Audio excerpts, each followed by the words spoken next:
Assalamu alaikum, children. So today we are starting the chapter 2 in your English literature book, that is The Mill on the Floss. So we already completed the first chapter in the first term, right at the end of the first term. So now we are continuing the chapter 2. So this chapter's name is Mr. Riley Gives His Advice, right? So let's move on to this chapter and see what happens. So if you all remember, in chapter 1, what we did, there Mr. and Mr. Tulliver, Mr. and Mrs. Tulliver, who are the parents of Maggie and Tom, are discussing about Tom's education and about Maggie's character, right?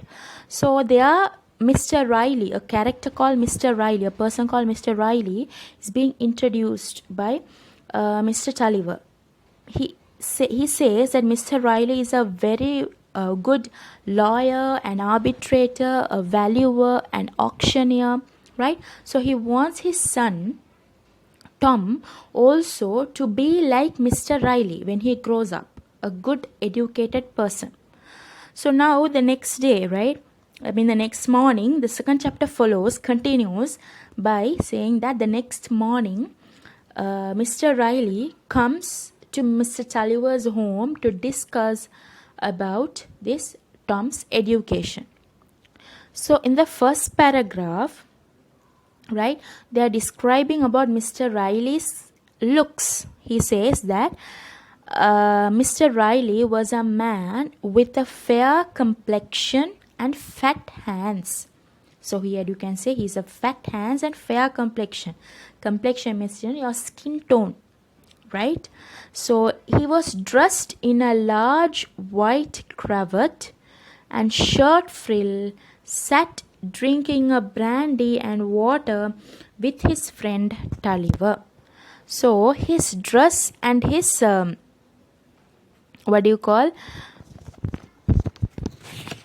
his dress and his looks, they have talked about his dress and his looks there. So you need to remember them clearly. So here they have given one word which you don't know about his dress, that is cravat. Cravat means, children, it's a scarf like a thing, right? A scarf you can say, or a necktie which is worn around the neck, right? Cravat, that is what you call a cravat. So he was dressed like a gentleman with very good clothes, right? That's what they are trying to explain there. So moving on to the next page, right? Page number 5. So now Mr. Riley has a habit of showing friendliness to all the people who are hospitable towards him.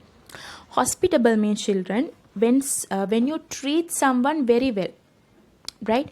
So when you treat someone very well, you say you are very hospitable towards me, right?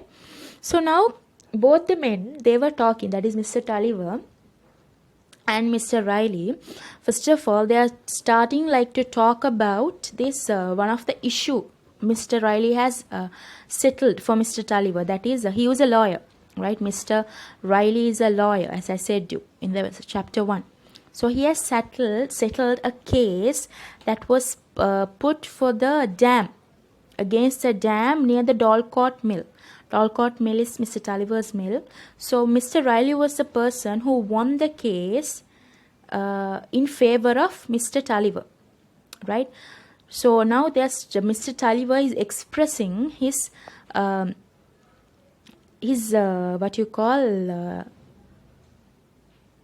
he doesn't like the opposite side's lawyer, right? He's talking about that lawyer right now, right? And he's explaining that he's talking that Mr. Wachem is the opposite side lawyer, that is the one who fought opposite Mr. Tulliver, right? So he was defeated. So this lawyer was not liked very much by Mr. Tulliver, right? So now they are discussing about this. So while they are discussing about this, now Mr. Tulliver is suggesting Mr. Riley that he wants his advice, Mr. Riley's advice on something, right? So now only he's starting to explain about his son Tom, regarding his son Tom, right? So now into the scene enters Maggie, right? That is Maggie here in the story for the first time. Now only they are introducing that Maggie is sitting in the same room by the fire. She was sitting in a stool with a large storybook in her knee, right? So she was a person, right, who did not get distracted to any type of sounds when she was reading a book. So she was such a book lover, right? She loved books so much. She loved to read. But when she heard her brother's name, right, from her father, when she heard her brother's name, she immediately got distracted from the book she was reading, and she looked up towards her father in order to see whether whether Tom has got into any trouble or any danger, right? So that particular paragraph is important, right? I'll read that paragraph. At the sound of this name, Maggie, who was seated on a low stool by the fire with a large book on her knee, shook her heavy hair back and looked up eagerly. There were not many sounds that roused Maggie when she was dreaming over her book, but Tom's name was one of them. In an instant, she was on the watch, ready to protect Tom from any danger. Right? It's very important. That paragraph clearly describes about Maggie's love, immense love for her brother, and the love she has for reading books, right? So now Mr. Taliwa is continuing talking about the issue about Tom, that he wants to send his son Tom to a midsummer school, and he wants him to be a good scholar, a good lawyer, right? So now while they are discussing, there Mr. Taliwa is saying that he wants Tom to study very well, right? Start up a business and build a house for himself, right? So he's just, jovial, in jovial manner, for a joke. Mr. Taliwa says that he wants Tom to build his own house because he's saying he doesn't want Tom to kick him, that is Mr. Taliwa, out of his house. So when Maggie hears this, she immediately gets up from her stool and she goes up to her father and she defends her brother, saying that Tom would not ever do such a thing to her father, right, their father. So now in this page, children, before I move on to the next page, that is page number 6, in this page, the paragraph I told you about, that is starting from the word at the sound to from any danger, you are supposed to underline that whole paragraph. It's important, right? That paragraph is important, so you are better underline that before we move on to the next page. Okay, so now moving on to page number 6. Now let's see how her father reacts when she defends her brother. So now Mr. Taliwa is feeling so proud, right? And he's feeling so happy, and so, he's feeling kind of tenderness towards his daughter, seeing how he's defending her own brother, right? So now he's saying, Maggie, that nobody will say anything against Tom, right? Then he starts praising about Maggie to Mr. Riley, saying that she is so clever. She knows how to read books very well, like a grown-up. And she also can understand what people talks, right?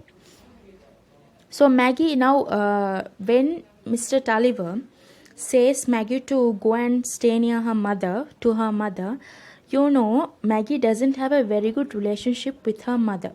So she does not do that. She goes to a corner of the room and sits and plays with her doll, while here Mr. Taliwa continues praising about Maggie. Right, he's saying she's a clever girl, right? If she can read so well and she's so clever that if she had been a boy, she would have been a very good match for all the lawyers when she had grown up. So there you all can see how they are discriminating. That is, he said that if he was a boy only, he would make her as a lawyer. So this happened, children, I already explained to you earlier, our historical ages where girls were considered to be at home and work only, at home works, right? They did not give importance for female education. So this story is also happening during that time, right? From this statement itself you can see, if Maggie was a boy, Mr. Tulliver said, he would make Maggie a lawyer, right? A good lawyer, and she would become a good lawyer also, he has said. So you need to understand about that statement, right? So now Mr. Riley is saying that your son is also not stupid, right? He was making a very good fishing tackle. Fishing tackle means fishing net. Okay. So now Mr. Tulliver is saying he is not stupid, neither he is clever. That means Mr. Tulliver knows that Tom is not stupid, because Tom, he is so clever in doing outdoor things only, like making fishing nets, playing, right, football, any sort of games, right? He's clever in that, but he's not clever in reading books and understanding them. So that is the important part Mr. Tulliver wants. He wants Tom to gain a good education, read very well, right? That is what Mr. Tulliver wants, right? So now let's move on to the next page and see what happens.